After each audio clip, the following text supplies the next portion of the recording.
Obviously, extremely disappointed that the season's over. It's a tough loss, but thrilled at what this group of guys was able to come together and do. The season that we had, just proud of them.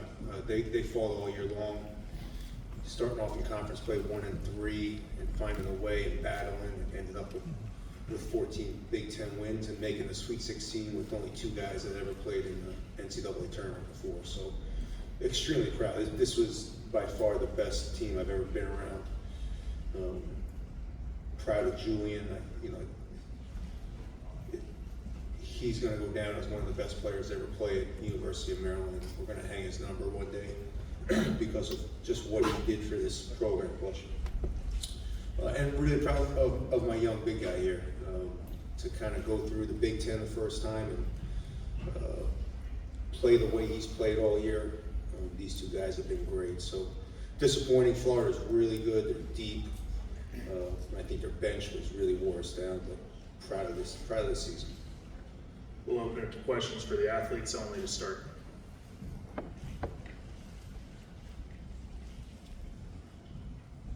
Hey, Eugene Wong, Washington Post. Just when you look back, obviously the sting is still fresh, but when you look back on your career, all you've contributed to Maryland, kind of what pops into your mind?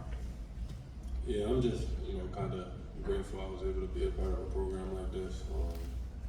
It was just a blessing to be a part through the ups and downs, and I feel like I kind of came out, even though we lost, I came out with my chin up and we fought hard. We just weren't able to get it done.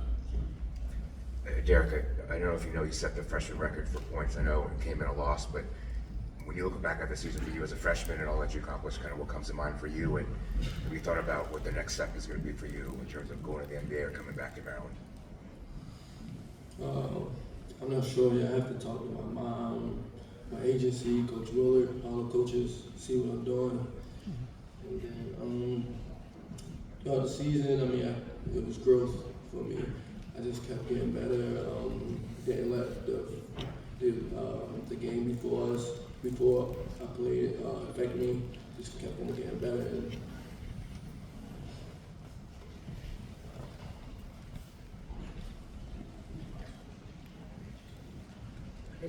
Hey guys, for both of you. Florida, obviously a really good offensive rebounding team. They kind of dominated the battle of the boards again tonight. What was so difficult about stopping them on the glass? They come from a kind of a physical conference in the SEC. And they were really deep. They had a lot of like 6'10" and taller guys coming off the bench. Whereas we got a little bit of shorter guys, but they just kind of out-hustled us, and they kind of was just more prepared in the rebound battle, I guess. yeah, they got 2 6'10" guys or taller on the floor at the same time. Physical guys, big bodies, and they just running in, flying in, and trying to get a rebound. Wayne Viner, Terp Talk. Derek, can you talk about the evolution of your game from being more of an inside guy to now being an excellent, pretty much point forward? Just me consistently working on my game all day, every day, and then my coaches and the team and my teammates just having that faith in me to help me expand my game and to trust me to do the stuff I can do with the ball. And Juju, can you please explain how you became such a fantastic foul shooter in your senior year? Yeah, just locked it in. Watching film, just working at it consistently. Hi guys, Christian Babcock with the Bay Area News Group. How hard was it to withstand their run in the second half? You guys, took their run in the first half and then made your own. But was there fatigue an issue? Obviously, they were playing a lot of guys. They had, I think, 6 or 7 guys in double figures. How hard was it to do that again in the second half? It was just, we had a lot of defensive laps, but it was just capitalizing off of it. It was making their threes, their shots. If they didn't make it, they got the offensive rebound and repeated, just kicked it out for threes, layups, and just scored. Kyle Goon, Baltimore Banner. Julian and Derek, You know, I know you guys both said you're very proud to be part of this whole team, but, you know, especially the starting five, the Crab Five, as it's been called. What are you going to remember about that group, and what do you think the lasting legacy of that group will be?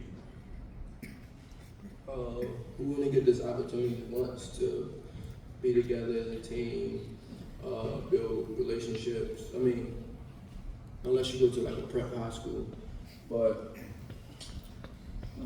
even then you can still build relationships. But from like, since they are seniors, I don't think they got an extra year. It's gonna be like hard to make relationships like this. But we're just gonna remember each other and remember all the memories we did, and just keep on being a brotherhood. Okay, Derek, Julian, thank you for your time. You guys are good to go.